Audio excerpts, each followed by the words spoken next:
So I'll be the first to admit that, I don't have a particularly a love for guns and I don't have a particular hate for guns, okay? My stance on guns has always been 50-50. I feel that, guns aren't the be all end all. And, guns are only as good as the person using the gun is. Okay, so, I feel you're more likely to get in your car, pull out on the road, get in a wreck and die than you are to end up in a situation where you have a gun thrust in your face or somebody's robbing a store or something and you have to take them out with a gun. You have to use your gun. I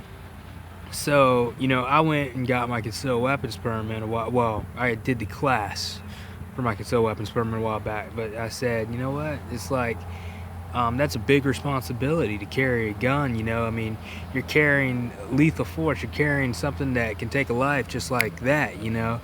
And there's not a lot of situations. Well, it depends on where you live.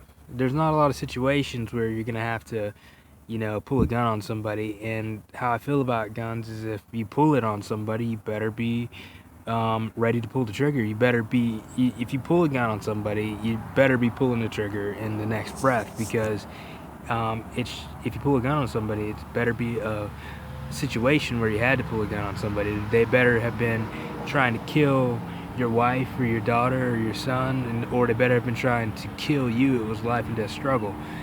Because if you pull a gun on somebody and it's not a life and death struggle, the situation isn't a lethal force situation, then you've just pulled lethal force and implemented lethal force into the situation, and guess what? You have created a lethal force situation where there was not a lethal force situation. And so now it's like if you don't pull the trigger, now you're at this weird point where there's too much time, okay? And like if you're not pulling the trigger, you're giving whoever your adversary is, you're giving him time to do whatever he's gonna do. So you don't pull the trigger, hopefully he'll run, but like maybe he won't. Maybe you're giving him time, he's got his own gun, he pulls it out and he shoots you, or you give him time, he jumps on you, now you're in a life and death struggle, because now the situation is he's fighting you for the gun, and so now you're at that point. Now it's like somebody's gonna die or somebody's gonna get shot or something's gonna happen because he's trying to wrestle the gun away from you. So it's like you got to think about these things when you're carrying lethal force, and you got to think about these things like if you carry lethal force, and for the misconception that lethal force is self-defense, okay? Lethal force is not self-defense. Lethal force is more along the lines of combatives or self-protection. It's like you're carrying something that will take a life, okay? That life will be gone. It's like, and it's a huge responsibility because are you ready to do that? Are you ready to go that far? It's like you got what it takes to pull the trigger, okay? Because it's not just pulling a physical trigger, it's pulling a mental trigger as well. So and to me, it's like I did my concealed weapons class and, decided that, there's not enough in my area, there's not enough that goes on that I feel like I need to carry a gun. And, it's just something that I just didn't want to do, It's like I just don't feel that attached to firearms to feel like I need to carry one in public. Now, I do own, and this firearm's been completely safety checked. There is no clip in there, not around in the chamber. But I own a car, and I own 3 shotguns and stuff, but I don't own any assault rifles or anything. So it's like and I'm not in a rush to go out and buy any. I don't feel like, I need to. I train with less than lethal devices every day on a day-to-day basis. I've been training with POM-6 and carrying POM-6 for 10 years. Well, over 10 years now, okay?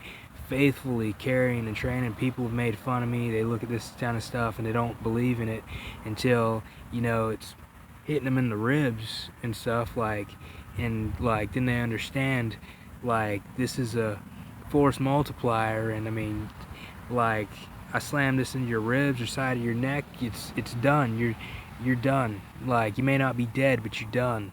Like, you're not gonna want anymore. Slam this down on your bone, like on your arm, your forearm or something. You know that arm's done. So it's like, I train with stuff that's more of an extension of me, like an extension of my own capabilities, and that's less than lethal, not lethal force. You don't, and there's stuff like that. People don't understand that there's hundreds of items like this on the market that you can get, and it's less than lethal. They're basically space makers. This is not an offensive tool. This is a defensive, strictly defensive. This is to get away from this situation. This isn't a fighting device. It's about getting away. And so, like, I would rather put my time and my attention into stuff like this, which I've gone as far to call these things like weapons of peace, because they're not about killing. I'd rather put my time into stuff like this, weapons of peace and stuff, and focus on, like, of conflict, like avoidance, or conflict, like conflict prevention is what we call it. Conflict prevention.